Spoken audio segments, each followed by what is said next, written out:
Olá a todos, bom dia. Acedi com muita alegria ao convite do Ulisses Trevisan para participar aqui do terceiro encontro dos alunos do COF, terceiro encontro europeu dos alunos do COF na cidade do Porto. Fica aqui meu agradecimento na pessoa do Ulisses, mas a todos aqueles que estão participando aí como alunos ou na organização.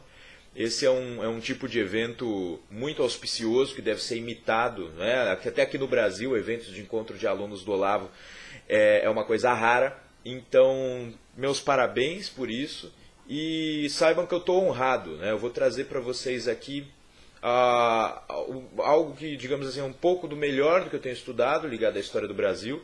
Os temas que o Ulisses me sugeriu, na verdade o tema foi para falar dos grandes brasileiros, né, dos grandes nomes do Brasil, dos grandes personagens. E para falar dos grandes brasileiros, eu vi também que vocês vão tratar aí de identidade nacional. Então achei por bem começar falando de identidade nacional para dar minha contribuição também para vocês, para fazerem essa reflexão. E a partir da identidade nacional mostrar como é que eu cheguei no tema dos grandes brasileiros, certo? Então vamos lá.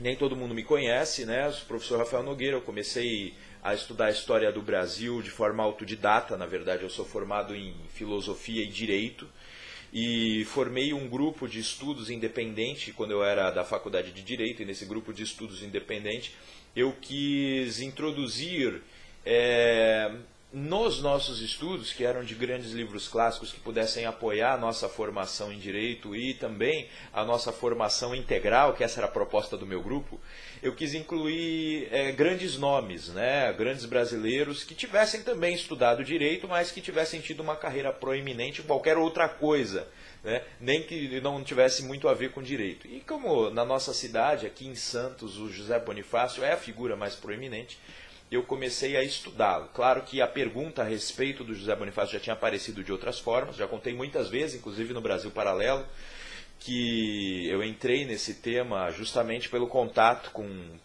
colegas aí do Uruguai, da Argentina, dos Estados Unidos, que sabiam muito bem como é que era a história de suas independências, e eu via que a nossa estava mal contada. E aqui em Santos temos uma estátua enorme do José Bonifácio, dos seus irmãos, e temos muitas praças, temos escola dos Andradas, praça, colégio, etc. Então achei que seria interessante levantar esse dado. Então isso já faz mais de 10 anos, já faz 11, 12 anos que eu comecei a fazer esse tipo de coisa. E o José Bonifácio foi uma porta de entrada, né? Também foi um paralelismo, porque quando eu me formei em Direito, eu me formei estudando a Constituição dos Estados Unidos da América. E os meus primeiros capítulos, eles tratavam da história da Revolução Americana, que conduziu à independência e depois conduziu à Constituição. Então eu estudei aqueles homens e depois eu fui também atrás da educação deles. E aí, em paralelo, estava estudando José Bonifácio para vários outros fins, também foi estudar a educação dele. Então eu cheguei nisso e a partir daí fui estudando vários outros nomes, a ponto de hoje em dia eu com algum orgulho, né, já poder dizer que eu tenho trabalhos muito interessantes realizados nesse escopo. Por exemplo, a série do Brasil Paralelo, e o filme do José Bonifácio, né, Bonifácio, fundador do Brasil. Fiz com a parceria da equipe do Brasil Paralelo, os coordenadores mesmo da série, fomos eu, o Thomas Juliano e o Luiz Felipe de Orleans Bragança. E no caso do Bonifácio, fundador do Brasil, o diretor é o Mauro Ventura e sua equipe IVIN. Eu fui o consultor técnico, dei algumas ideias a respeito do roteiro, mas não fui o roteirista, e fui um dos principais entrevistados, né? Provavelmente eu e o professor Olavo fomos os entrevistados que demos o eixo do filme. Então, assim, são duas obras aí que são o início, para mim. Eu estou escrevendo muita coisa, estou tentando fazer uma breve história do Brasil, aqui um resumão que eu não vejo em livro nenhum, e nos meus longos estudos a respeito eu pude encontrar alguma coisa, e eu chamei de longos estudos porque eles demoraram muito, ainda está muito longe desses estudos serem aqueles que eu, digamos, considero ideais, né? E agora eu vou falando aqui de aluno do COF para aluno do COF. Vocês, alunos do curso online de filosofia do professor Olavo de Carvalho, sabem que, primeiro, que quando nós vamos falar dos nossos estudos e dos temas que nos interessam, temos que ter, primeiro, sinceridade total, né? Inclusive o nome do programa do professor Olavo, programa de rádio, era True Outspeak, né? Sinceridade de fato. Então eu tenho que ser muito sincero aqui com vocês a respeito dos meus limites, né, sobre esse tema do qual eu estou falando, e também eu tenho que explicar algo dos meus métodos, ao mesmo tempo em que eu vou mostrar para vocês como eu me sinto ignorante nesse assunto. Sério, nesse assunto que estão me ouvindo tanto e que eu estou falando aqui, está sendo o assunto pelo qual eu estou falando para vocês, né? O assunto que, na verdade, os levou a me convidar. Porque o professor Olavo nos ensina a fazer um mapa da ignorância. Em que consiste esse mapa, né? A princípio você se pergunta, você faz uma pergunta, e essa pergunta se torna um problema intelectual, e esse problema precisa ser respondido. E no meu caso, vários problemas ligados à história do Brasil apareceram. Aqui, como nós vamos falar de grandes brasileiros, a pergunta era justamente, né, que brasileiros podem servir de modelo para a educação?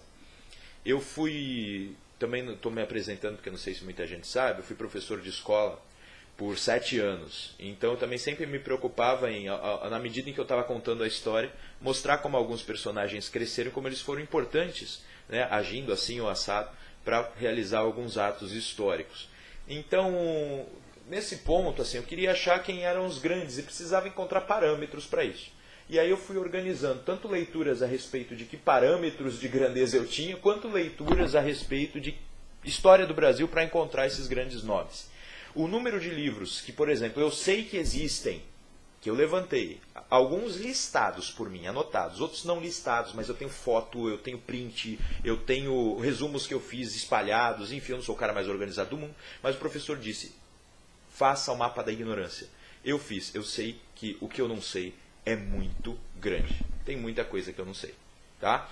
Eu vou contar, então já fica aqui claro para vocês que eu estou trazendo digamos, um mapa do tema. Eu vou dar para vocês, é uma espécie de resumo, que pode vir no futuro até se transformar numa obra minha, numa obra textual, num livro, e pode abrir alguns caminhos para vocês também. Né? Então, vamos ver. Né? Eu vou começar falando de identidade, e a partir da identidade eu mostro como surgem perguntas específicas que me conduziram aí a falar dos grandes brasileiros. Tá? Vamos lá. A questão da identidade é a resposta à pergunta o que somos, né?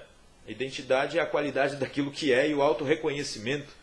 Então, a identidade brasileira é a resposta à pergunta o que é ser brasileiro. O que é ser brasileiro e o que é o estrangeiro. E essa pergunta, para ser respondida, cara, a gente precisa de alguns estudos que nos levem a encontrar algo de comum que há entre todos os brasileiros que existem hoje, que já existiram e que virão a existir. Se não existe esse elo, então nós não somos brasileiros na mesma medida. E também tem um outro lado, né? Existe uma certa construção intelectual do que é o Brasil. Essa construção intelectual assim, é uma reflexão a respeito dos diversos, entre aspas, Brasis que existem aqui, e a tentativa de criar intelectualmente uma unidade que, porventura, pode vir a existir. Né? Então, vamos pensar o seguinte. O Brasil, quando ele nasce de navegantes portugueses que estavam imersos num contexto dúbio de expansão da fé e busca por especiarias. Era um lado de burguês nascente com um lado de cristão do contexto da Contra-Reforma. Né? Contra-Reforma quero dizer aquele avanço, a tentativa de avanço do cristianismo católico romano, né? Para tomar mais espaços, primeiro do humanismo, segundo do cristianismo reformado. Então, algumas instituições surgiram a partir disso. Primeiro, a herdeira dos templários, né? Em alguns lugares, os templários foram a alguns lugares após a perseguição ter começado, um deles foi Portugal, e o patrimônio foi preservado pela coroa portuguesa e depois foi transformado aí na Ordem de Cristo. Então, essa Ordem de Cristo, com esse patrimônio preservado pelo reino de Portugal para os templários, foi depois revertido, quase que em título de gratidão, em financiamento das navegações.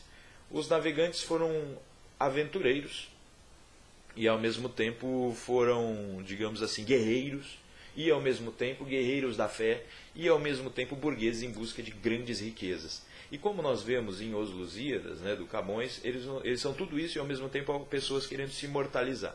Todas essas dimensões aparecem no ser humano e qualquer história que é contada que tente reduzir o ser humano a uma dessas dimensões, ela vai ser equivocada. Então, quando a gente começa com o nome do país, né? Primeiro Ilha de Veracruz, depois Terra de Santa Cruz, nós temos alguma pista, é uma pista muito grande, né? O Brasil nasce, né? O filho português, né, que se torna brasileiro, ele nasce dessa ideia de expansão da fé cristã, aventura, tentativa de se imortalizar e também busca por enriquecimento. Tudo isso aparece, e os índios, né, os nativos que estavam aqui, eles tinham uma ideia desse local todo, eles eram unificados. Não todo mundo sabe que havia muitas tribos e culturas diferentes aqui, mas especialmente os tupi tinham uma visão de que eles chamavam um território muito parecido com o Brasil atual de Pindorama. Tá? Pindorama é uma espécie de ilha, né, no meio do continente. Né? Não é uma ilha porque os rios caudalosos são muito grandes, existem rios que mais ou menos formam. Né? Você sabe que muito dos trechos fronteiriços do Brasil, eles são rios. Então nós percebemos que para os índios que caminhavam sim por grande parte deste território, o Brasil poderia ser uma ilha. E depois isso vai ser chamado de Ilha Brasil. O termo Brasil, ele tem algumas origens, né? Mas ele pega por causa dos franceses. Não sei se vocês sabem, depois que os portugueses chegam aqui, eles têm uma fase de tentativa de estabelecimento. Quando eles se estabelecem aqui, começa tudo em São Vicente, né? Pelo Martim Afonso. Então, depois desse estabelecimento aqui, depois na Bahia, você vai ter o Duarte Coelho. Todo esse estabelecimento, ele tem um contato com os nativos. Né? Tanto que vocês podem ver aí que desse contato é que surge mesmo os estabelecimentos. Porque não adiantava vir um cara de Portugal com um documento chamado, né, um foral, uma carta de doação, de capitania, chegar aqui e apresentar para os índios, olha, nossa, o rei de Portugal mandou. Então eles tinham que estabelecer algum contato, e o contato foi relativamente pacífico, segundo todas as fontes, e eles acabaram se casando, muitos dos portugueses se casando com as tupi que aqui existiam, e as mulheres tupi eram muito fortes. Tá? Então investigar as mulheres tupi do Nordeste e do litoral aqui do Sudeste é extremamente interessante também. Tem alguns nomes num livro que eu tenho aqui, né, que é uma coletânea, uma breve coletânea do Jorge Caldeira, a respeito de grandes nomes também do Brasil.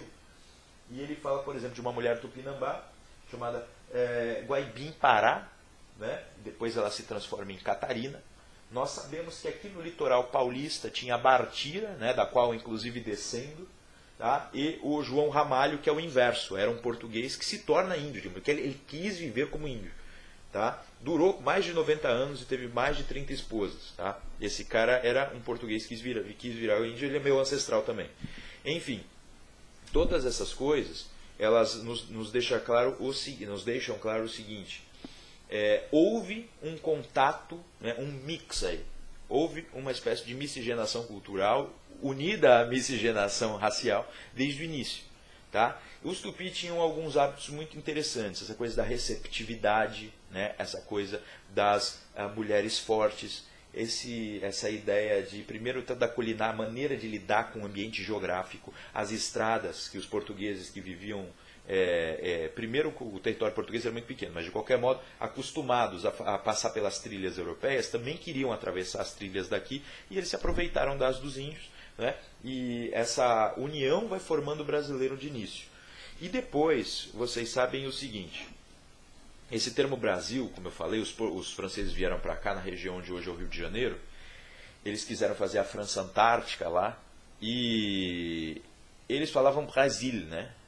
Rouge Brasil, rouge porque é vermelho, e quando você corta, né, o pau-brasil, você tem aquele vermelho brasa. Então, Brasil tem a ver com brasa, por um lado, e por outro lado te contavam lendas medievais da Irlanda, que diziam, né, Rei Brasil, alguma coisa assim. Aí eu não sei a pronúncia exata, eu já vi várias pessoas pronunciarem diferente, o irlandês antigo não tem a mesma pronúncia do inglês.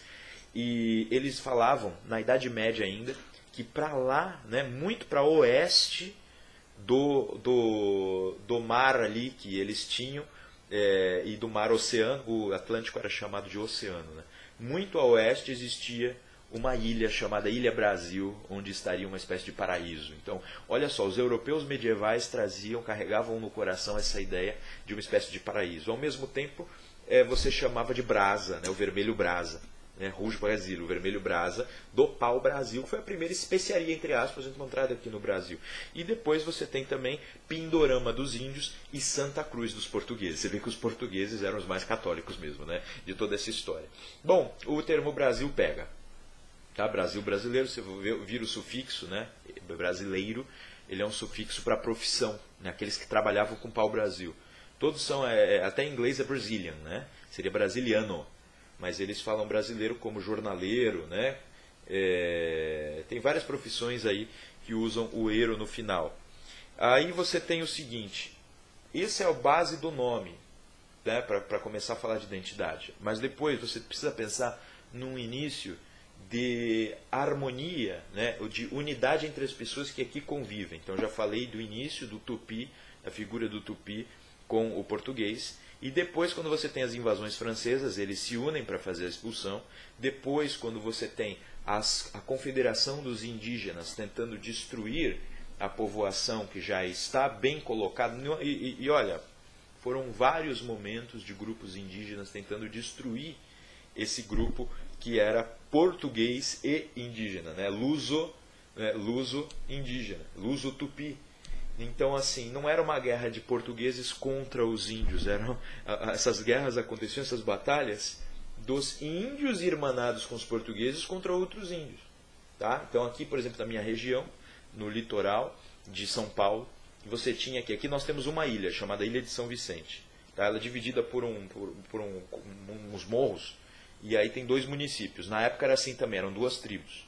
Uma tribo adere à união com os portugueses, que era a tribo do Caiubi.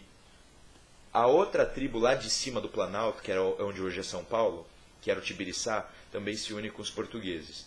Agora, outra tribo, que é do Piquerubi, que é onde hoje tem São Vicente, não quis se unir com os portugueses e deu uma guerra.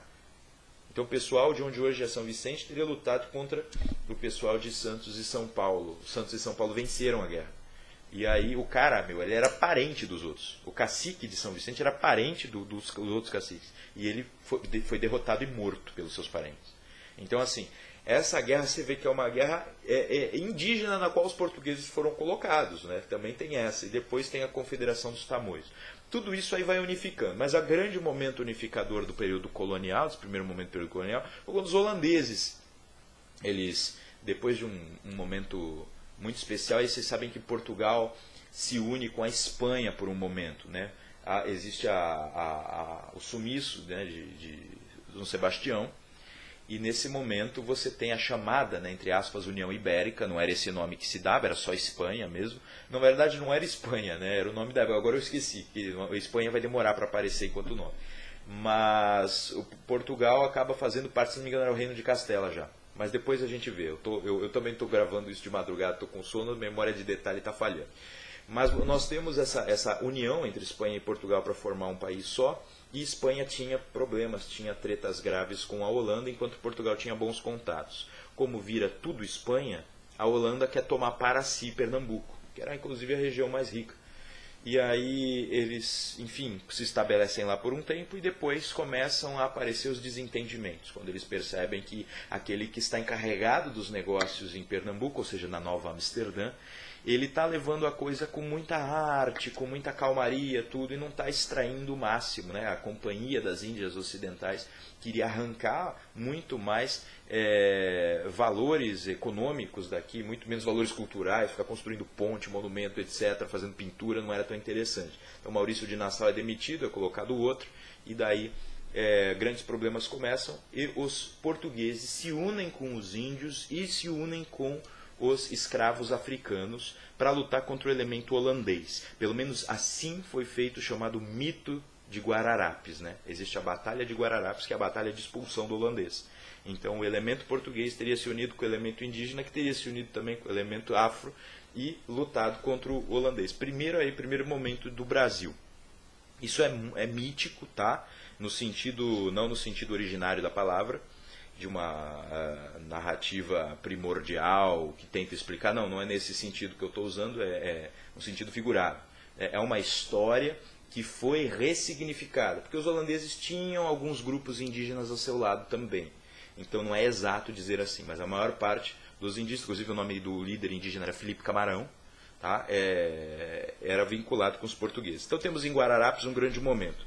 Depois, cara, para ter a formação do Estado do Brasil, de uma forma unida mesmo, isso vai demorar um pouco, porque já teve a tentativa de formar uma unidade com o governo geral, e depois houve a quebra em Maranhão e Grão-Pará, Estado do Maranhão e Grão-Pará, Estado do Brasil para o Sul, e depois é que vai se formar o Estado do Brasil, e mesmo assim as conexões eram mínimas, né? A maneira de, por exemplo, em São Paulo, os paulistas eram incontroláveis, você não conseguia pôr regra nenhuma para eles. Os jesuítas eram incontroláveis também, no sentido de incontroláveis pelo reino de Portugal, eles faziam as coisas da maneira deles, então era muito difícil você ter o controle. Quem começa a estabelecer um controle administrativo é Dom João VI só. Então só no início do século XIX nós temos um sistema muito mais bem, digamos assim, equipado de capacidade para desenvolver uma espécie de pré-estado aí, que depois viria a se transformar no Estado Nacional, tá? E depois disso de Dom João VI nós temos quem teve a primeira visão clara de que aqui poderia se transformar. Você pega todo o território, ao mesmo tempo território, uma espécie de aproveitamento da geografia, né, da geofísica brasileira, da capacidade humana brasileira para a construção de um grande país no futuro. Aí, essa mente que sonha dessa forma é mais o José Bonifácio. Tá? O Dom João VI estabelece o Estado com ideias de Dom Rodrigo de Souza Coutinho, etc., mas é José Bonifácio que depois tem essa ideia e aí colabora com Dom Pedro e com Leopoldina para fazer a independência. Posteriormente, quem começa então, agora... esses visionários, né, esses visionários como Bonifácio, Leopoldina, conseguiram fazer a independência. O Estado do Império do Brasil agora não é mais Reino Unido, né? O Reino do Brasil não está mais unido a Portugal e Algarve. O Império do Brasil precisa se estabelecer. Existem brigas, problemas caóticos, temos o chamado período das regências, até que vem Dom Pedro II para criar estabilidade. Um pouco antes de Dom Pedro II, entre 1840 e 1838, você tem a criação de um instituto chamado Instituto Histórico Geográfico do Brasil, tá? Por Januário da Cunha, o cônego Januário da Cunha, ao mesmo tempo o Bernardo Pereira de Vasconcelos, criam esse instituto justamente para pensar o Brasil. Então, assim, não é mais cabeça de visionário, não é mais ideia vaga da pessoa que nomeia. A ideia vaga não é só ideia vaga, né? Quando você dá o nome, muita gente diz, o nome é o destino. Então, quando você dá um nome para um filho, para uma filha, é porque você quer que essa pessoa realize algo desse nome. É claro que muita gente dá nome porque é bonito, né? Lógico, né? Dá um nome qualquer, que ouviu falar e coloca, mas a grande parte das pessoas que para escolher o nome do filho quer que aquilo seja uma espécie de, bom, esse é o primeiro elemento do teu destino, que você seja assim.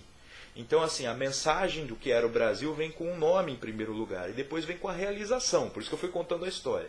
A realização desse nome ela foi um pouco truncada, né? Então você percebe que o trabalho aí dos primeiros evangelizadores, ele foi muito interessante no início, porque os índios paravam, depois ele teve uma quebra também, porque os índios se desinteressavam, eles ao mesmo tempo diziam que eram muito cristãos, começavam a comparecer às missas, e de repente eles já estavam comendo braço de novo. Tá? Pelo menos isso faz parte de relatos de cartas, né? Tem um relato de uma carta jesuítica que dizia que uma velhinha, ela, nossa, parecia devotíssima, né?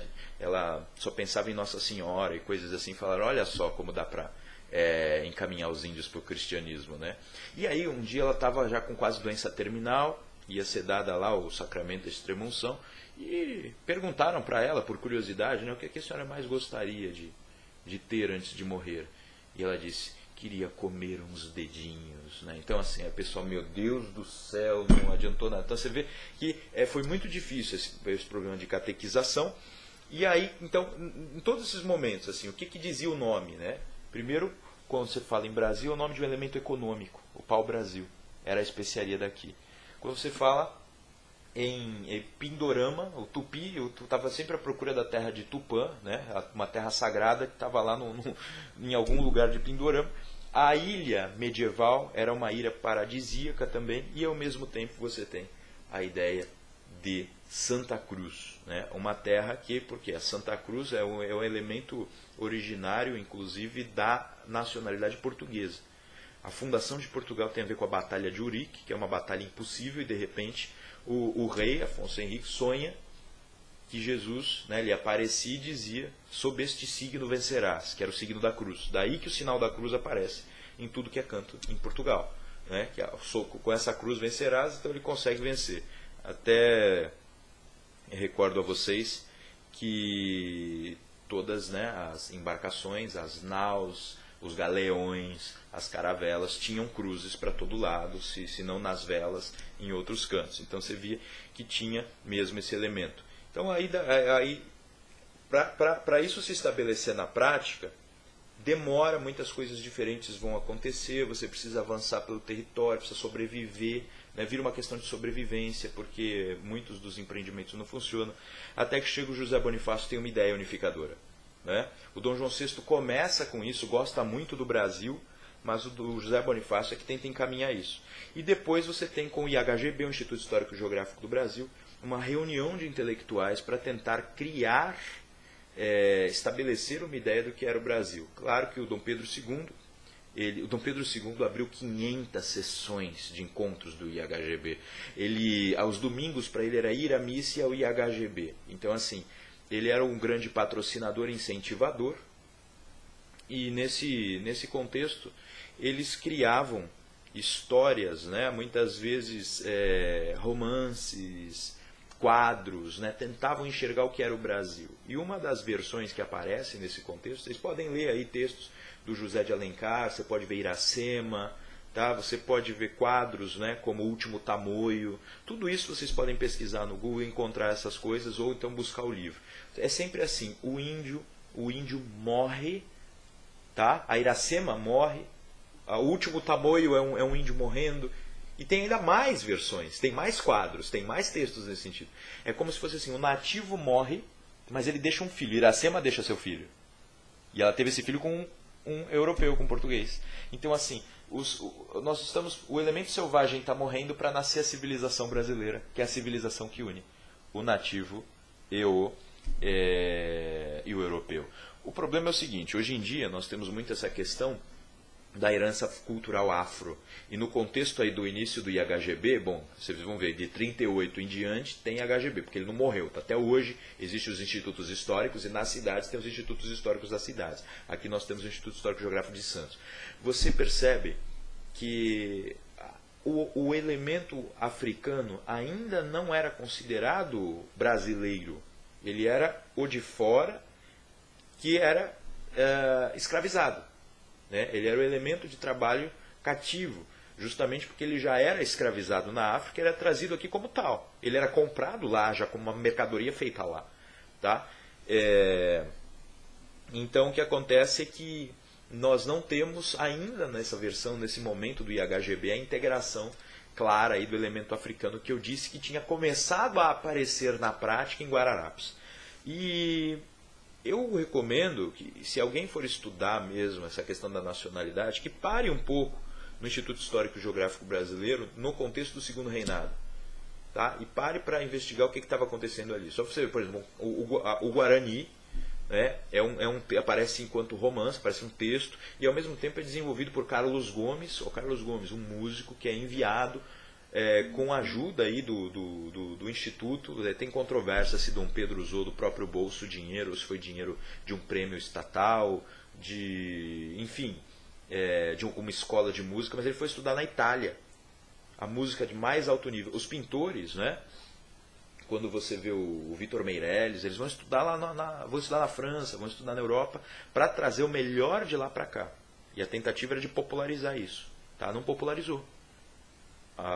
Na época aquilo era muito bem visto, o Dom Pedro II tinha diplomacia de prestígio, né? Ele era muito bem visto no mundo todo, mas isso acabou não popularizando. De qualquer modo, tem uma intuição boa ali. Eu acho essa intuição do nativo morrer para nascer, né, o selvagem, o elemento selvagem morrer para nascer o civilizado, eu acho muito bonito isso. Só que quando você ouve aula de história, por exemplo, você vai numa universidade federal, curso de história, como é que eles vão ensinar isso? Eles vão dizer, o português veio aqui, então o simbolismo era morte, sangue para o índio, que beleza, mas surgiu algo muito melhor.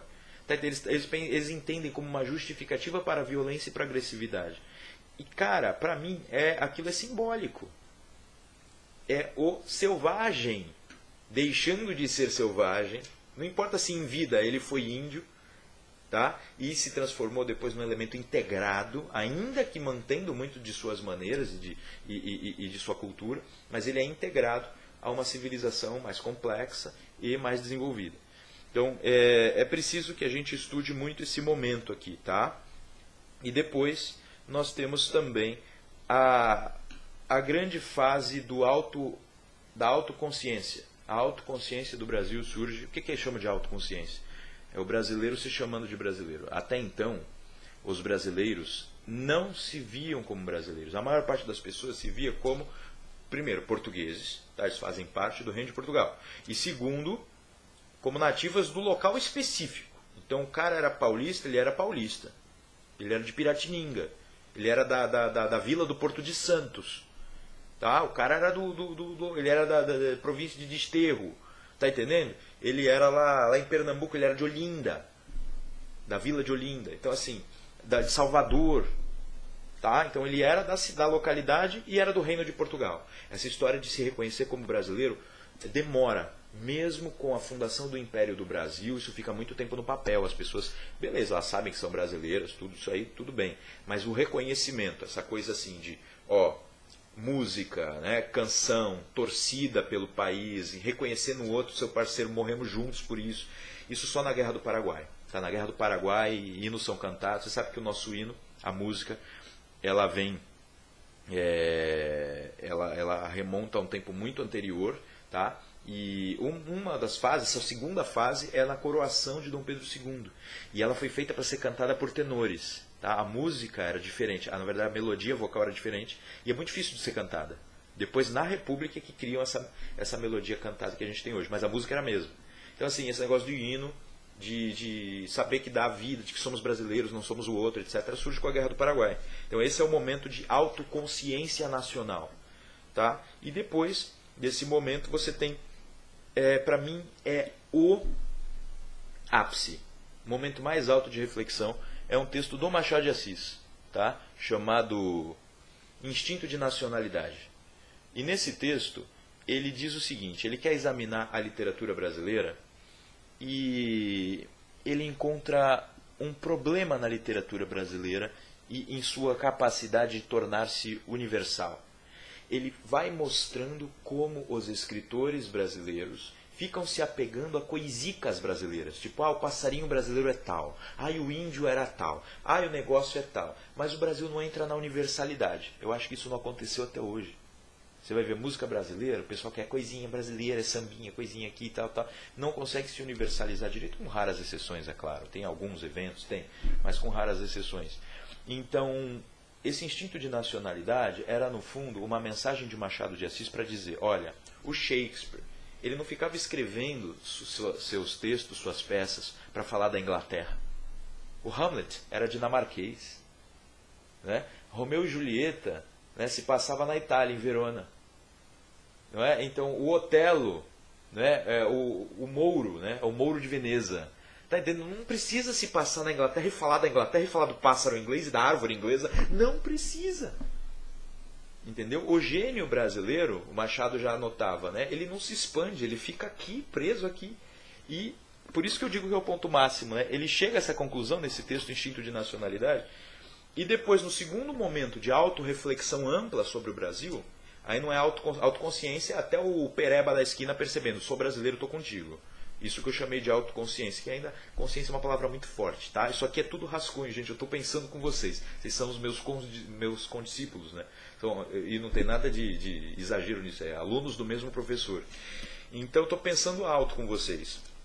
E continuem pensando comigo. Quando você chega num novo momento aí de autorreflexão, né? Intelectuais de elite pensando sobre si. Quando, em 1922, completam-se 100 anos da independência, um grupo forma aquela modernismo brasileiro. O modernismo já era uma tendência mundial, cria um modernismo brasileiro, e o Oswald de Andrade, em São Paulo, o modernismo paulista, teve uma característica muito especial, ele cria um manifesto antropófago. E nesse manifesto, ele faz uma análise, por exemplo, uma breve analogia com o tupi. O tupi se alimentava de outro ser humano. Na alimentação, aquilo que você come ou é expelido ou se torna você mesmo, né? Você come algo, não é esse algo que vai começar a aparecer, né, como parte sua. Ele vai ser adaptado a você ou vai ser expelido. Então, assim, é uma ideia de que tudo deve ser abrasileirado. Olha só, é quase o inverso do que o Machado tinha dito. Em vez de nós nos universalizarmos, né, para nos tornarmos interessantes para o mundo todo, nós abrasileirávamos todo o resto. Então daí essa coisa, né? Aí surgem vários homens aí, você vai ver o Portinari, a Tarsila do Amaral, o Mário de Andrade, todos esses caras só falando de coisica brasileira e tentando quebrar as regras europeias porque o Brasil não precisa disso, e acabaram fazendo um monte de coisa que, a meu ver, algumas reflexões têm valor, algumas produções são interessantes, mas como reflexão sobre consciência nacional é fraco, tá? É fraco para a reflexão sobre a brasilidade. Depois nós temos um outro momento com Vargas, né? A reflexão com Vargas, ela foi feita também, né, enquanto reflexão e enquanto só propaganda, né? Ele cria o DIP, lá, o Departamento de Informação e Propaganda, e depois ele também começa a patrocinar intelectuais. Tudo que se falava do Brasil, cara, ele patrocinava. E com a ajuda do Capanema, né, o ministro da Educação e Saúde, o Capanema, Gustavo Capanema, ele, por exemplo, ele não se importou. O Capanema era católico, ferrenho, tradicionalista. Ele, inclusive, criou um modelo aí de educação que ainda acho que deve ser resgatado. Nós devemos olhar para aquilo, aquele modelo de clássico, ensino clássico e científico no ensino secundário. É extremamente interessante. Mas o Gustavo Capanema, que eu trouxe para lembrar que o Carlos Drummond de Andrade foi muito apoiado pelo Capanema. O Carlos Drummond de Andrade era comunista, só que ele não ficava falando de comunismo. Ele ficava produzindo poesia de qualidade. Tá? A convicção política dele ficava de lado. Ele falava de política quando era para falar de política, ele não botava política em tudo. Então ele era valorizado. Então existia ainda esse momento em Vargas. Só que em Vargas, o que mais caracteriza o pensamento nacional é que em 1933 ele cria, eu esqueci o nome exato, mas ele organiza o futebol. Ele cria uma Confederação Brasileira de Futebol. E em 1938 ele leva o Brasil pela primeira Copa. E o Brasil tem um ídolo. Né? O ídolo era o Diamante Negro. Eu esqueci o nome do cara.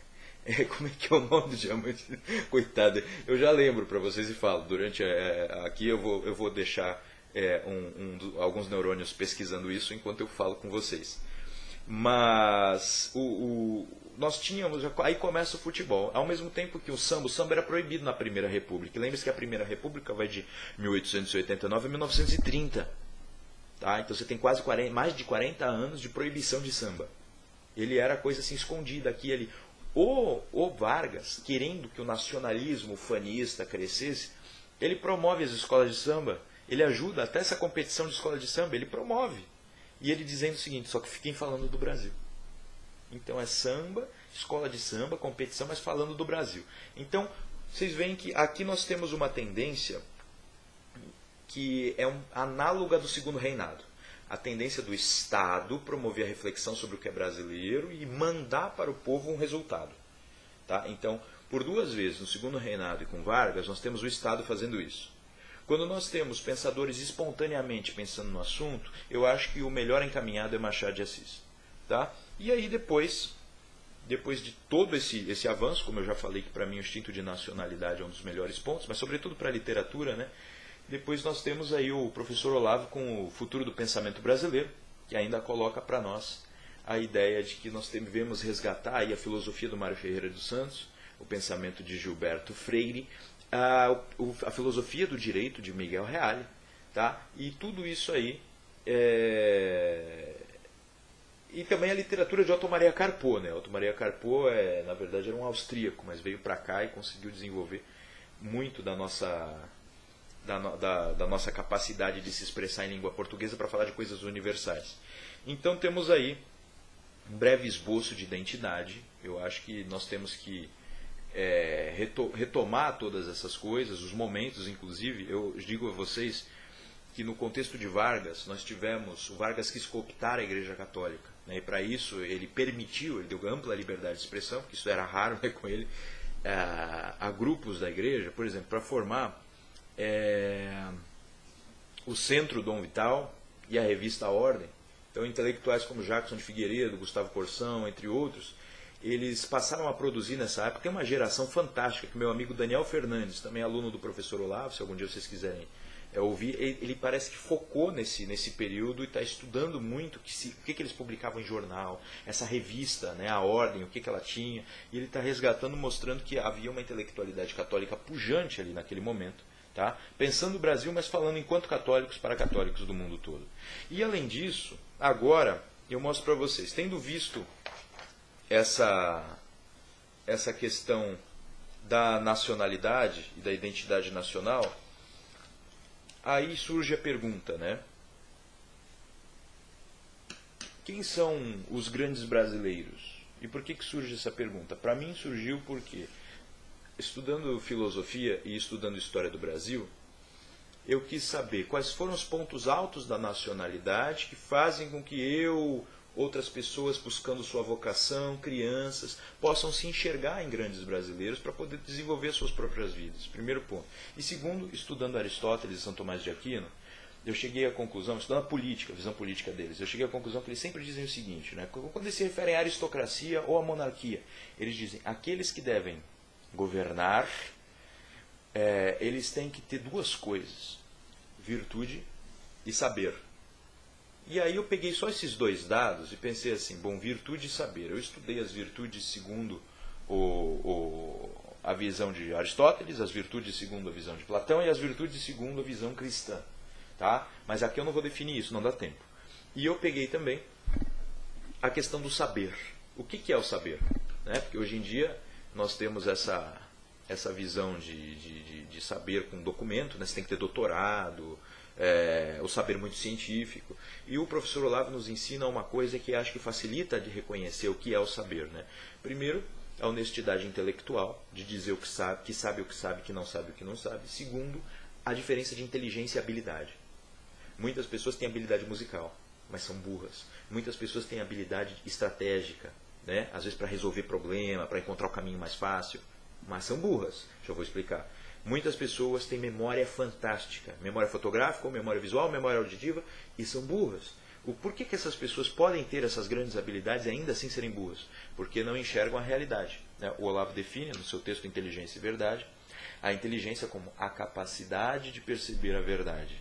Então essa capacidade, ela é que gera, né, através de o acúmulo de conhecimentos, no fundo, é menos uma biblioteca mental do que a tua capacidade de perceber o ser, perceber o real.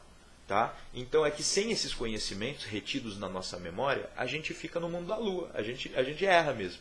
A gente só vê o imediato, a gente acaba achando que a realidade é o que a gente está sentindo, a gente fica com uma perspectiva muito pequena. Para você entender a humanidade, por exemplo, você ter séculos e séculos na sua cabeça de trajetória humana, você sabe muito mais sobre a humanidade do que aquela pessoa que só vê as criaturas do bairro dele e ele acha que aquilo é ser humano. Tá? Então, assim, a inteligência é a capacidade de perceber a verdade. Então, eu preciso encontrar, quem é inteligente, né? E sábio no sentido de que usou bem a inteligência e acumulou, tem um grande aporte de conhecimentos a ponto de atingir um acúmulo de gerar arcanos e uma visão clara da realidade. E o outro, a virtude é a busca pela virtude. Mas ao mesmo tempo, desde um ponto de vista cristão, eu sei que o professor Olavo, não, digamos assim, ele não nos exige tanto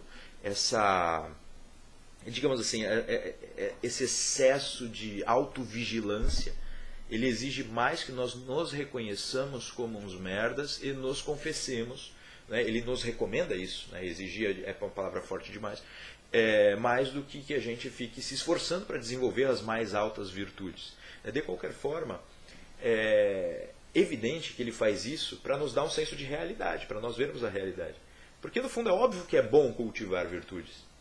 Tá? Então, quem são esses brasileiros que são exemplos de saber, né? De inteligência e de virtude?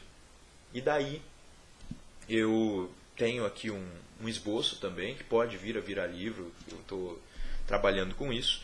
E eu vou contar só alguns pontos principais para vocês, mesmo porque já está adiantado, aí já falei demais, né? E repito, estou falando como de aluno do Olavo para aluno do Olavo. Eu aqui não tô sendo um conferencista muito chique, dando informações que ninguém tem, mas eu estou querendo que vocês percebam alguns dados que levantei e se eles forem úteis às investigações de vocês, se alguém quiser aprofundar algum tópico disso, saiba que eu estou tentando ter a visão geral também para escolher pontos para aprofundar, para maior aprofundamento, para depois realizar trabalhos de fundo. Então a minha visão geral, a visão geral Montesquieu dizia, né? A melhor visão que você tem de início de assunto é aquela que você tem do alto, do topo de uma montanha. Então você sobe no ponto alto e olha. Eu lembro disso que eu tenho que subir a serra toda hora para trabalhar. Eu vejo Santos lá de baixo, eu vejo a minha cidade todinha, a ilha, bonitinho. E essa era a visão de Montesquieu, ele viajava muito, né? Então primeiro eu preciso dar um panorama para vocês e é isso que eu tenho para entregar hoje, uma visão geral. Tá? Eu poderia dar uma palestra sobre cada um desses caras. Então, vamos começar, por exemplo, pelo período colonial. O período colonial ele é muitíssimo interessante, porque, primeiro, essa palavra colonial aí, ela tem algumas discussões, algumas pessoas que se embrenham nela, mas lembre-se que é uma palavra que tem um dos significados dela, é uma povoação distante da povoação originária e simples, a gente acaba com um problema assim. Mas no período colonial nós temos alguns navegantes fantásticos, nós temos alguns bandeirantes fantásticos e alguns diplomatas. Tá? Então, se eu fosse escolher dessas três categorias, deixar um de lado, eu deixaria os navegantes. Tá? E se eu fosse escolher colocar mais um também, que eu esqueci porque eu ia falar a parte depois, que são os religiosos, os jesuítas, mas eu vou falar a parte. Agora vamos começar com esses. Porque os jesuítas, eles abunda material sobre os jesuítas, né? A gente quer muito estudar, mas existem as cartas deles coletadas, porque eles eram os alfabetizados aqui do Brasil. Então eu quero trazer para vocês as visões que não são tão claras, né? Que não são tão divulgadas. Mas enfim, os diplomatas também sabiam escrever, né? Nós temos o Alexandre de Gusmão como um exemplo pouco falado e muito interessante. Alexandre de Gusmão foi o homem que, em primeiro lugar, preservou a unidade territorial brasileira. Tá? O território brasileiro, esse território imenso, vocês lembram que quando chegaram aqui os portugueses e se uniram com os Tupi, era só um pedacinho do litoral aqui, outro pedacinho ali, outro ali. Por isso que os franceses, os holandeses e os ingleses, e os holandeses, não, os holandeses eu já falei, eles vinham tanto para cá, querendo tomar, né, partes do território. E os espanhóis, esse era o quarto. Então nós temos a necessidade, nesse momento, de fazer tratados com os outros países para mostrar para eles que aquilo era direito de Portugal. Tá? E o Alexandre de Gusmão, nascido em Santos, inclusive, ele desenvolve uma teoria muito interessante. Primeiro, ele solicita o chamado mapa das cortes. Esse mapa das cortes, ele reúne um pessoal, cria um mapa, e esse mapa que ele cria, ele faz assim. Vocês lembram que a única divisão que existia entre Portugal e Espanha era o Tratado de Tordesilhas. É uma linha reta. Então, a América Portuguesa ia do litoral à linha do Tratado de Tordesilhas. Essa linha, no mapa do Alexandre de Gusmão, ele jogou a linha bem para lá. Ele tenta jogar a linha mais para o oeste. Primeiro, talvez a primeira aparição do jeitinho brasileiro, né? Não, acho que os Tupi e os portugueses têm muitas aparições, mas beleza.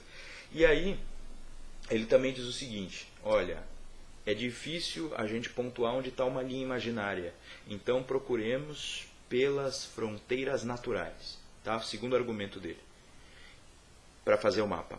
E terceiro argumento dele, agora não para fazer o mapa, mas para também levar isso tudo e convencer os espanhóis de que aquele território era português, foi um dispositivo que ele pegou do direito romano para tentar aplicar aqui no Brasil, que era o chamado ut possidetis et possideatis, que quer dizer que a posse seja mantida com aquele que já possui. Isso significa o seguinte, se os portugueses, se lá tem português, é de Portugal, não mexe, não tira ninguém. Se lá tem espanhol, é da Espanha. O detalhe é que os bandeirantes eram portugueses, os portugueses que avançaram por mais lugares. Então veja bem, olha o contrato do Alexandre de Gusmão. Ele joga o Tratado de Tordesilhas para o oeste, aumentando o território português. Jogando para o oeste, ele diz, vamos pegar esses rios aqui, essas montanhas, para fazer a delimitação natural. Tá? A delimitação natural nos dava praticamente toda a Amazônia.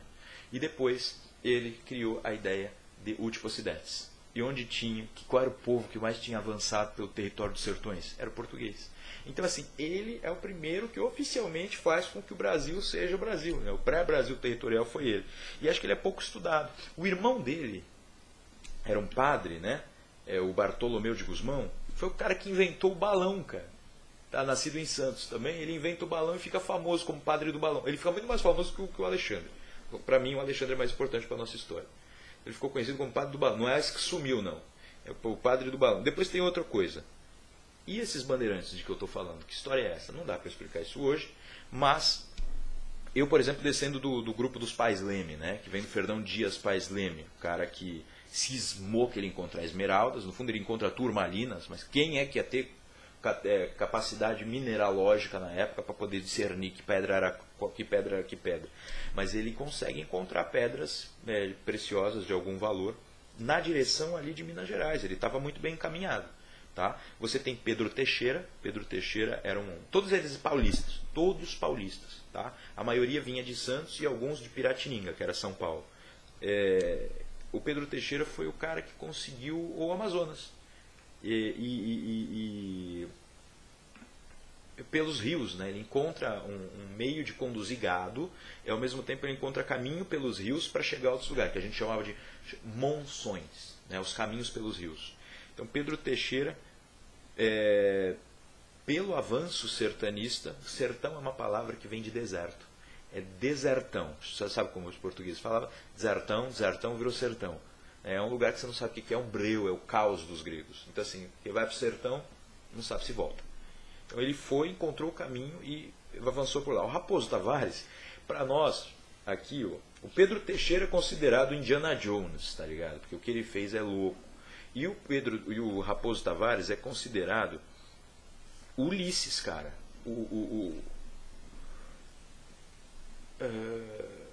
Por que Ulisses, né? Porque... Ou Odisseu, se usarmos o termo grego. Porque, primeiro, né, você sabe como é que as mulheres paulistas, ele se despedia da mulher paulista e ia para a bandeira. Bandeira é isso aí, não sabe se volta, não sabe quando volta. Durava meses, às vezes.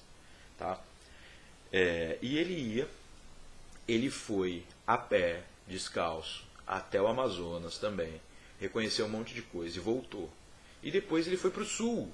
É provável que o Raposo Tavares, ele nasce em Portugal, depois ele vem para cá e se estabelece em São Vicente, tá? Onde hoje é São Vicente. O cara vai para o Amazonas e volta a pé. Tá? Mas a primeira vez ele foi para o sul. Provavelmente ele, daqui da minha região, foi lá e fundou Florianópolis, fundou Curitiba, essas coisas todas, depois foi para o norte. Tá? Quando ele vai lá para a Amazônia e volta, a história do Odisseu é que só o cachorro o reconhece. A história do Raposo Tavares é que nem o cachorro o reconhece. Tá? A mulher não reconheceu, ninguém reconheceu, o cachorro latiu para ele. Ele estava desfigurado. Cara, porque passava por guerras contra outros indígenas, pegava doenças. Se você pega alguns relatos dos insetos que tinham quando você dormia na mata, né, é coisa de minhoca penetrando nas suas unhas, é nojento.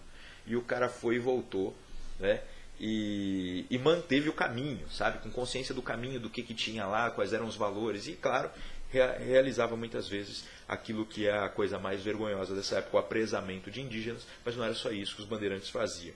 Então, basicamente, esses têm muitas outras bandeiras que dá para estudar, tá? E que são movimentos que ajudaram também nós a termos esse território inteiro. Depois, se você vê ainda nesse período, né, que eu falei dos diplomatas, você pode pegar posteriormente o Duarte da Ponte Ribeiro. Duarte da Ponte Ribeiro era um cara que era um médico que viajava para todo canto, e com uma espingarda, deu um problema na arma, ela enguiçou e explodiu na mão dele, ele perde a mão esquerda, ele era médico cirurgião, então ele não pode mais ser cirurgião. Como ele conhecia um monte de lugares, ele vira diplomata, e ele tinha grande capacidade de precisar as distâncias, a geografia, e ele passa a dar ideias para a diplomacia imperial que são extraordinárias. Então vale a pena também investigar o Duarte da Ponte Ribeiro. É claro que vale a pena também investigar melhor os Inconfidentes. O meu amigo Rogério Araújo, acabou de escrever um livro, tá, a respeito de Minas. O livro se chama História Depredada, Delírios Marxistas sobre a Inconfidência Mineira. Os Inconfidentes não são só os caras que queriam só a independência de Minas, que eram só maçons esquisitos, retardados. Tem muita coisa aí, tem muito poema ali, tem muita visão de Brasil, às vezes intuições de Brasil. Para mim, Tiradentes não foi um retardado, foi um herói mesmo. Então temos que investigar mais os Inconfidentes. Posteriormente, nos Grandes Homens, aí vocês sabem assim, ó, num período Quando chega o Império, para mim o maior homem do Brasil foi mesmo José Bonifácio de Andrade e Silva. Então nós temos aí, claro, primeiro Dom João VI, né, o amor que ele tinha pelo Brasil e tudo que ele fez por isso aqui. Depois o próprio José Bonifácio, ou Dom Pedro I, precisa ser estudado, porque o Dom Pedro I é um exemplo de grande coragem, por mais que ele tenha feito porcaria, tenha feito bosta, porque era um moleque, ele era primeiro que era um bom músico, né, segundo que ele era muito, muito corajoso, as alternativas que ele tinha de viver bem eram infinitas, e ele escolheu fazer aquela loucura, primeiro da independência do Brasil, de ser imperador do Brasil, e segundo de voltar para Portugal e lutar contra o seu irmão. Tá? Essa luta é um pouco controversa, não dá para falar agora. O Bonifácio tinha dois grandes irmãos que são pouco estudados também, o Martim Francisco e o Antônio Carlos. Aqui em Santos, a estátua deles coloca esses irmãos ao lado dele. Tá? O Martim Francisco foi um grande administrador, ele fazia a lava-jato da época, queriam matá-lo porque ele descobria qualquer corrupção. E o outro irmão dele, o Antônio Carlos, já era uma espécie de orador fantástico, assim, ele conseguia conduzir multidões quando ele falava. Ele foi o orador da Revolução Pernambucana, que fez Pernambuco se declarar independente, muito antes, né? Muito antes não, 5 anos antes da independência. Então nós temos também agora o segundo dos meus favoritos, tá? Se meu favorito é o Bonifácio, o segundo provavelmente o último dos grandes homens. Vocês estão pensando que eu vou falar do Dom Pedro II? Não, eu tinha esquecido dele, agora lembrei. Dom Pedro II é fantástico também, mas eu ia falar do Barão do Rio Branco.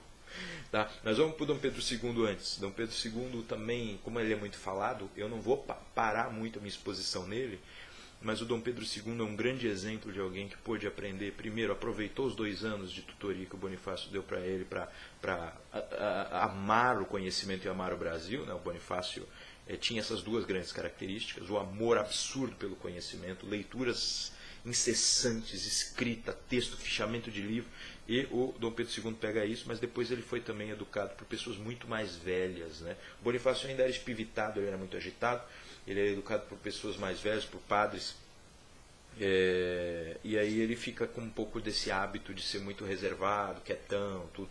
Mas foi um grande homem, a diplomacia de prestígio dele de fazer as pessoas respeitarem o Brasil com base no imperador esclarecido, que ia lá ajudar, né, no Grambel a fazer o telefone. Ele participou do experimento de telefonia, parece que tem a voz dele gravada a Princesa Isabel, né, parece que agora a Lilia Schwartz, que para mim tem alguns méritos como historiadora, mas é péssima no sentido de colocar ideologia na história. Ela vai liberar esses áudios em breve para nós podermos ouvir. Imagina ouvir a voz de Dom Pedro II, todo mundo dizia que era fina. Imagina aí, alô, sou imperador do Brasil. Então vai ser extraordinário.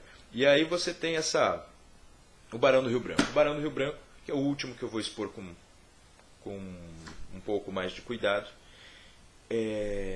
Gente, a vida dele é muito, muito interessante.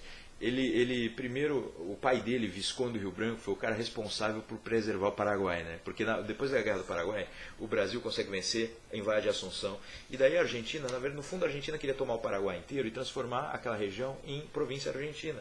E o Brasil não queria isso, porque senão a fronteira com a Argentina seria enorme. E a Argentina já tinha invadido, por exemplo, não invadido, mas já metade de Santa Catarina e parte do Paraná era da Argentina. Se a Argentina tivesse ainda tudo aquilo, ela ia provavelmente invadir o Mato Grosso. E aí geraria uma guerra enorme. Então, assim, não era interessante. Os conservadores é que tinham essa visão. Os liberais eram meio lesadinhos e eles não viam isso. Os conservadores tinham essa visão geopolítica mais clara e pensavam, a Argentina não pode invadir. Então, o pai do Barão do Rio Branco, o Visconde do Rio Branco, ele vai lá e chama as pessoas. Você odeia o Solano Lopes? Você não gosta do Solano Lopes? Então vem aqui, vamos formar um governo. Ele forma um governo do nada e ajuda os caras a fundar uma Constituição, ajuda os caras a organizar uma Câmara. Tá entendendo? E aí, melhor faz o território de vocês. O Brasil organiza o Paraguai, cara. Então, esse era o pai do Barão do Rio Branco e ele viajou com o pai dele por um muito tempo. Então, ele viaja essas coisas e aí ele vai se formar em Direito. Tá? Ele começa aqui em São Paulo. Para estudar Direito era só São Paulo e Recife. Só tinha esses dois. Para estudar Medicina era só Rio de Janeiro e Salvador. Eram esses 4 centros de formação superior. E só. Ele começa em São Paulo. E em São Paulo ele é quase expulso. Porque parece que ele correu pelado pela universidade. E ele é quase expulso, então ele vai terminar em Recife, a faculdade. Ele termina em Recife e ele tem cópias de provas dele, tá? Ele não era bom aluno, ele tirava 5 e 6, direto. Então parece que ele não curtia muito esse negócio de direito. E aí, ele vai... Cara, ele ganha na loteria. Ele se forma, não sabe o que fazer, não tirava nota boa, quase foi expulso porque correu pelado pela faculdade. E ele ganha na loteria. Ele ganhou na loteria e era o seguinte, a maior parte dos amigos dele tinham amplas viagens pela Europa. Ele não tinha viajado pela Europa ainda. Ele pensa, agora eu vou viajar pela Europa. E ele viaja pela Europa, faz grandes viagens, tudo, e acaba o dinheiro dele. Ele gasta tudo. E ele casa com uma belga, né, com uma atriz famosa da Bélgica. Mas não é casa, não é em casamento. Ele faz 2 filhos nela. E diz, não posso casar, né, eu tenho que herdar ali minhas coisas, tudo. Quando eu for barão, quem sabe, né?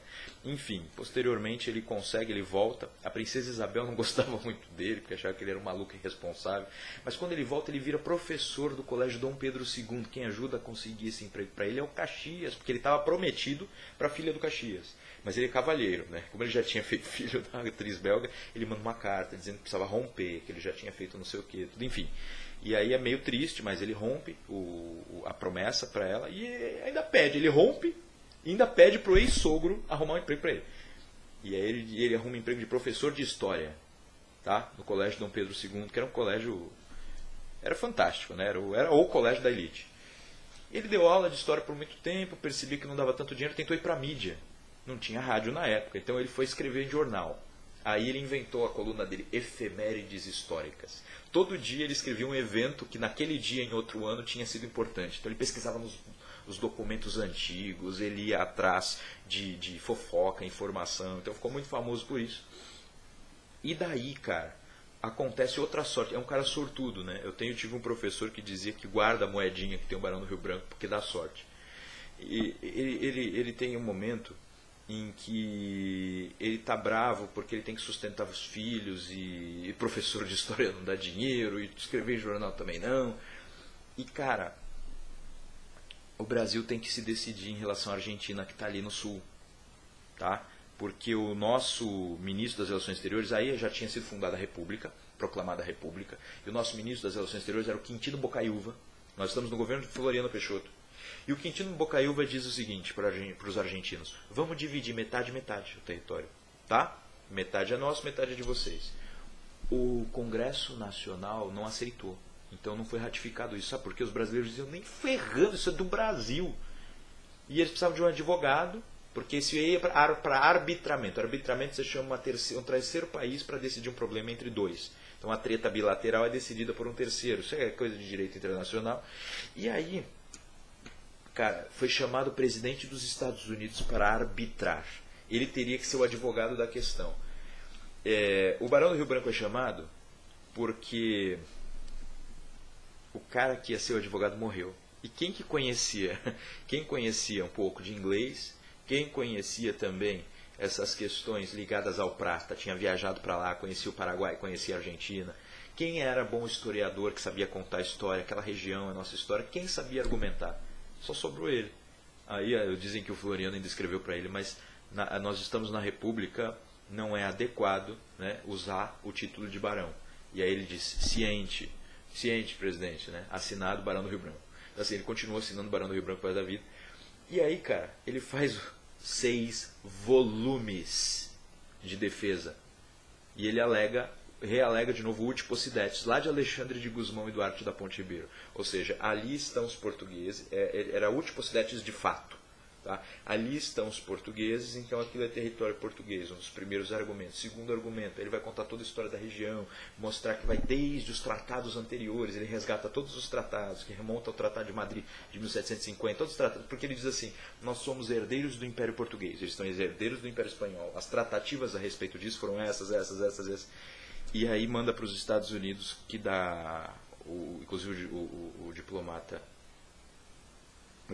era parece que ficou, pronto, voltou. O diplomata argentino era o Zeballos, né? E o presidente era o Grover Cleveland, o presidente dos Estados Unidos. O presidente decide ganho integral para o Brasil. E lembra aquele ministro que queria dividir o território? O Quintino Bocaiúva, se deu mal, o Barão do Rio Branco pega o território todo. Então parte da Santa Catarina e parte de Paraná seriam da Argentina se não fosse esse cara. Então aí você percebe, depois ele vai fazer quase a mesma coisa, ele é chamado de novo para advogar no Amapá, porque a França avança sobre... Cara, eles avançam 260 mil quilômetros quadrados, com tropas, dizendo isso aqui é da França. Tá? Primeiro, só para uma anedota para terminar a questão da Argentina, tem uma cidade chamada Clevelândia ali, porque era uma homenagem ao Cleveland. né, o presidente dos Estados Unidos. Enfim, voltando, o Amapá, a questão do Amapá, a França invade, diz, ó, o tratado anterior estava dizendo Oiapoque. O Oiapoque é uma palavra do Tupi que quer dizer rio. Então a gente achou que era o outro rio. Sacanearam o Brasil. Falaram que era o outro. Sendo que um rio se chamava mesmo Oiapoque. Enfim, o Barão do Rio Branco faz lá suas pesquisas, tudo, e encontra um documento em Paris, porque ele não foi pessoalmente, senão não iam deixar, manda um italiano, estagiário que ele paga, encontrar ali um documento que estava escrito com um mapinha, o rio Oiapoque qual era. Manda para arbitramento, e para Portugal, no caso, e o Brasil vence de novo. Então, assim, depois tem a questão do Acre. Tá? E ele vai lá, ele consegue estabelecer o Acre, entrando em contato com Estados Unidos, Peru e Argentina. Não, Estados Unidos, Peru e Bolívia. Tá? Cara, tinha um gaúcho que tinha ido para o Acre, o cara expulsou os bolivianos, matou metade dos bolivianos, ele ia declarar a independência do Acre, cara, independência do Brasil, da Bolívia, de tudo. É o Plácido de Castro, é um gaúcho. E aí o Barão do Rio Branco queria não, são todos portugueses, são todos brasileiros, vamos manter para cá, tudo de língua portuguesa, vamos trazer para nós. E ele, para não humilhar a Bolívia, ainda faz uma compra pesada e uma permuta, troca, dá alguns territórios de Mato Grosso, os territórios alagados. Eles ficam alagados 11 meses por ano. Ele deu esse partezinho do Mato Grosso, só para dizer para a Bolívia, está aqui, nós estamos fazendo uma troca. Ainda prometeu uma ferrovia que o Brasil construiu e a Bolívia não usa. Enfim, tudo isso para dizer a vocês que o Barão do Rio Branco ainda fez mais, tá? Esse é o começo de conversa, tudo para vocês terem noção de que nós temos grandes homens pouco falados, né? Muito se fala do Rui Barbosa também, já acho que é um nome menor. Aqueles nomes que eu falei, o ministro Capanema do Vargas, é interessante de ver, os nomes que eu citei ligados ao Centro Dom Vital, Centros Católicos, Centro Dom Vital, a Revista Ordem. Depois, quando nós temos atualmente, nós podemos dizer que o que está acontecendo é muito especial. O Olavo é um filósofo extraordinário. Eu estudei a história da filosofia brasileira. Eu inclusive dei um curso em Fortaleza chamado Figuras da Inteligência Brasileira. E não tem ninguém parecido com o professor Olavo de Carvalho enquanto filósofo. Nós temos um príncipe, né, um príncipe de Orleans e Bragança, né, que esse é um título dado a todos os homens de Orleans e Bragança, mas é o Luiz Felipe, que não é herdeiro dinástico, mas tem esse título de príncipe. Atuando na política e, digamos, com desprendimento, escreveu um livro aí fantástico, né, sobre por que o Brasil é um país atrasado. E nós temos aí um militar. Todos os militares tinham um pouco de Dilma, tá? Essa coisa de falar meio esquisito, de dar mancada. O presidente Dutra, o cara foi presidente em 1946, ele era militar e ele falava bobagem, falava loucura, dava gafe. Tranquilo, isso acontecia. Nós tivemos os dois primeiros presidentes da República também foram, o Hermes da Fonseca foi presidente, e eles têm coragem, né? Eles são preparados para a defesa, eles não são preparados para governar, para falar, para ser oradores e para ficar discutindo. Então o pessoal exige coisa errada, mas temos o Bolsonaro o capitão Bolsonaro aí como uma figura de defesa. Ele está defendendo a gente, ele está pondo a cara a tapa contra o domínio das esquerdas. Isso ele sabe fazer, ele é o cara da defesa, ele não é o cara da discussão, ele não é o cara da conversa. E um príncipe do lado, o Luiz Felipe estudou na França, estudou nos Estados Unidos, teve contato na Europa toda porque ele foi presidente multinacional. O cara é cientista político. Então, assim, poliglota, você tem esses homens, tem o Paulo Guedes, que é um economista de altíssima categoria, liberal, né, muito estudado. Nós temos uma chance aí, eu estou vendo uma reunião de grandes homens, sem brincadeira, olha só, o maior filósofo da nossa história, né, junto com um soldado, um capitão ajuizado, cara. Porque o pessoal do exército, eu repito, eles não são formados para se meter em política. Não. A ideia do soldado cidadão, que se forma, né, uma coisa que vem do positivismo, passa pelo jacobinismo, depois passa pelo salvacionismo. Eu estou falando da história do Brasil por meio do soldado cidadão. Isso foi sempre atrapalhado, cara. Foi o soldado cidadão que fundou a República com um golpe. O soldado sempre foi atrapalhado, mas agora ver o cara defendendo a gente contra a coisa certa. Foi o que aconteceu em 1964, que depois descambou também. 1964 foi o momento que o exército nos defendeu corretamente da coisa errada. Então eu vejo assim que nós estamos passando por um momento que sempre parece, né, que o nosso momento histórico é o mais bosta. Mas eu acho que a gente está passando por um momento histórico muito interessante. Esses homens, eu inclusive escrevi um texto para a Gazeta do Povo, né, acho que o terceiro maior jornal do Brasil. O título que eu dei foi O Capitão e o Príncipe. Peço que leiam depois também, uma análise do momento atual e das minhas expectativas e até diria esperança, com algum exagero, para o momento atual, para vocês saberem. Mas eu poderia escrever um texto ainda mais completo, chamado O Filósofo, o Capitão e o Príncipe, acrescentando o Olavo e aqueles que o Olavo formou, não para falar de mim, mas de nós. E isso não é uma coisa que deve atiçar mais a nossa vaidade do que o nosso senso de responsabilidade. Eu acredito que o professor Olavo nos transmitiu enquanto educação é algo que nenhum inglês da Oxford, nenhum grande pensador alemão enfiado em seu gabinete com os melhores livros do mundo e cercado dos melhores tradutores de línguas antigas do mundo pode dar. O Olavo de Carvalho nos ensinou o seguinte: você estuda muito, usa sua inteligência no máximo e ao mesmo tempo não esquece que o povão é o povão. E você vai se comunicar com ele, porque é esse povão que precisa de você. Você não vai se isolar num gabinete como um alemão. Você não vai se enfiar num localzinho lá, chique, num castelinho da Oxford, porque você não é um inglês. Você é um brasileiro. E o brasileiro é o filósofo que se esforça para estudar, se esforça ao máximo para enxergar a verdade, para ver a virtude, sabe ainda que é um merda e ainda fala com as pessoas com clareza, sabe explicar para as pessoas mais simples, para as pessoas que estão precisando, sabe dar uma palavra de alento. E é isso que eu vejo alguns alunos fazerem. Estou vendo muitos alunos fazerem, saberem se comunicar. Eu mesmo fui um professor que conseguia me comunicar muito melhor do que a maioria. Eu vejo, hoje em dia, o Felipe Martins, os textos que ele escreve, eles são claros e são eruditos. Quando você vê, por exemplo, o próprio Ítalo Marcilli, quando ele diz, ele está fazendo aquela guerrilha lá no Instagram, ele está falando com clareza algumas coisas que outros falam com complicação. E ele está dando porrada porque ele está ajudando muita gente ao mesmo tempo. Quando você vê aí, eu até dou o meu alô para o Thiago Amorim, acho que o Thiago Amorim está aí, está fazendo algum trabalho que eu estou acreditando que ele vai desenvolver depois um estudo muito sério a respeito disso. Eu não sei se ele se enxerga como aluno do Olavo, acho que sim. Se ele está aí, sim, né? Então, estou na expectativa do resultado do trabalho do Thiago. Eu vejo também aqui no Brasil alguns mais escondidos, né? Tem até aqui perto da minha região, eu não vou falar o nome dele porque o cara está escondido, né? Mas tem aqui cercado de livro, tudo Vladimir, gente boa, cercado de estudando pra caramba, desenvolvendo teoria. Você tem muita gente estudando, mas a gente tem a expectativa de transformar isso em algo útil ou já transforma, quase imediato.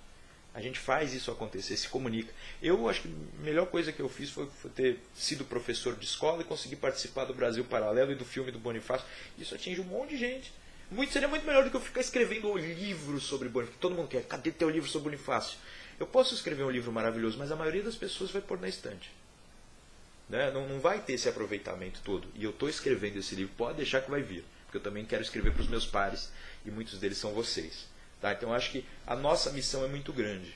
A gente pode colaborar com o Brasil para ele ser aquele que eu descrevi no meu texto da Gazeta do Povo, o Capitão e o Príncipe, e algo até maior, né? O sonho do Bonifácio, né? Que eu tenho tentado expor também nas minhas palestras e conferências. Bem, então essa foi a minha exposição. Espero ter ajudado vocês a pensar um pouco na identidade nacional. Não sei se eu ajudei, mas os principais tópicos aí, o nome, o IHGB, a questão do instinto de nacionalidade de Machado de Assis, a gente tem que pensar sobre a Semana da Arte Moderna e vencer seus erros, e depois também examinar o que Vargas fez para a gente para transformar a gente no país do samba e do futebol, né? Do carnaval e do futebol. Isso é Vargas.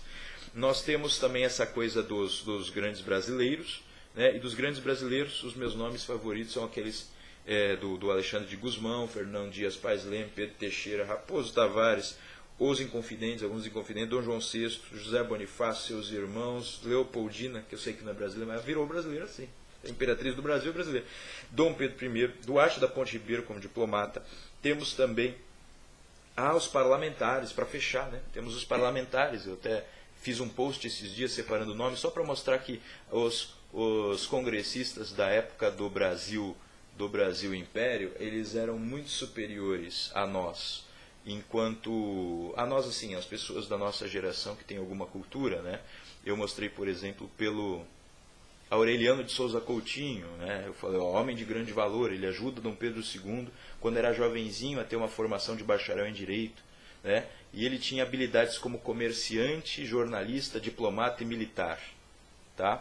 Na verdade, acho que eu li errado, né? Ele se formou bacharel em Direito, como bacharel em Direito ajudou Dom Pedro II a compreender essas coisas de leis e também tinha habilidade como comerciante, jornalista, diplomata militar. O Justiniano José da Rocha, cara, esse cara também, ó, jornalista, advogado, professor, tradutor, escritor e político brasileiro. E como tradutor, ele passou do francês para o português, aquele do Alexandre Dumas, o Conde de Monte Cristo, e do Victor Hugo, ele pegou Os Miseráveis, cara. Então aí você tem ainda o Manuel Jacinto Nogueira da Gama, que inclusive também é da minha família, é meu ancestral. O cara foi militar, político, professor, doutorou-se em matemática e filosofia pela Universidade de Coimbra. Tá? Foi ministro da Fazenda, presidente do Senado, conselheiro de Estado, tá entendendo? Então assim, esse cara era pobre também. O pai dele usou tudo que não tinha para ele estudar em Coimbra. Em Coimbra ele conseguia pagar as despesas dele dando aula particular. Então assim, esses são os homens que tinham naquela época, tá? Eles fizeram muita merda também. Não era uma, digamos assim, uma assembleia de deuses, um Olimpo, mas eles eram homens mais completos, cujas vocações apareciam com mais clareza e cujas formações eram muito mais amplas e interessantes, tá? Então é isso. Eu gostaria muito de estar vendo vocês aqui, de poder conversar. Eu adoro responder pergunta, respondo na lata mesmo. Então se vocês querem enviar perguntas para mim, o meu e-mail é professor@rafaelnogueira.org, tá? Vocês podem enviar, ou contato@rafaelnogueira.org, vocês podem enviar as perguntas para mim. E espero que tenha colaborado com as suas investigações e tenha transmitido para vocês a minha visão. Né? Nós estamos vivendo sim um período de grandes homens e podemos nós mesmos desenvolver em um sentido muito mais alto do que o comum, o natural do brasileiro, as virtudes e os conhecimentos, a capacidade de inteligência. Então, muito obrigado pela atenção. Desculpa se eu não fui claro em algum momento, também estou trabalhando insanamente todas essas semanas. Teve o lançamento do filme do Bonifácio, eu estou trabalhando dando aula para candidatos à diplomacia, por isso que eu falo tanto de diplomata. E isso está numa loucura porque a prova está chegando, então assim, eu estou bastante cansado, mas fiz questão de marcar minha presença aqui para vocês, porque para mim foi muito, muito legal, foi uma grande honra ser convidado para participar do 3º Encontro Europeu dos Alunos do COF. Espero que seja só um começo e que possamos aí aumentar e intensificar nossa interlocução. Forte abraço e até mais.